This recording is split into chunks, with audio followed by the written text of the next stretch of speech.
Private equity fundraising next year may fall below the record levels seen in 2019 as large firms shift their focus onto capital deployment, analysts have predicted.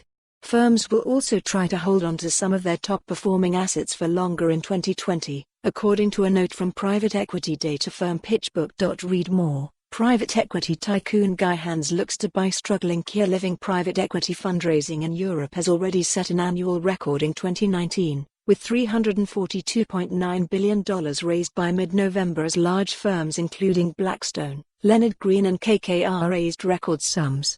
The total sums for 2020 could drop below this mark, according to analyst Dylan Cox.But if such a drop does occur, it doesn't mean the sector is slowing down or that allocations have cooled. Cox added.Instead, fundraising totals may fall while large firms focus on allocating the record capital raised in 2019, as well as embarking on new fundraising efforts that may not close until 2021.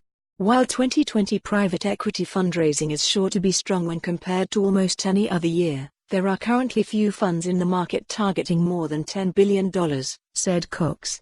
Elsewhere in the sector, analysts are predicting private equity firms will try to hold on to their best-performing assets for longer as managers seeking extensions for holding times becomes more common. Almost everywhere we look, private equity firms are trying to hold their winners for longer and are coming up with innovative methods to do so, said PitchBook analyst Wylie Fernyhough.Read. More, private equity firm KKR raises record €5.8 billion. European fund and extended bull market has meant that many portfolio companies have hit firms' financial targets, which would typically trigger a sale, but still hold more promise, according to the note.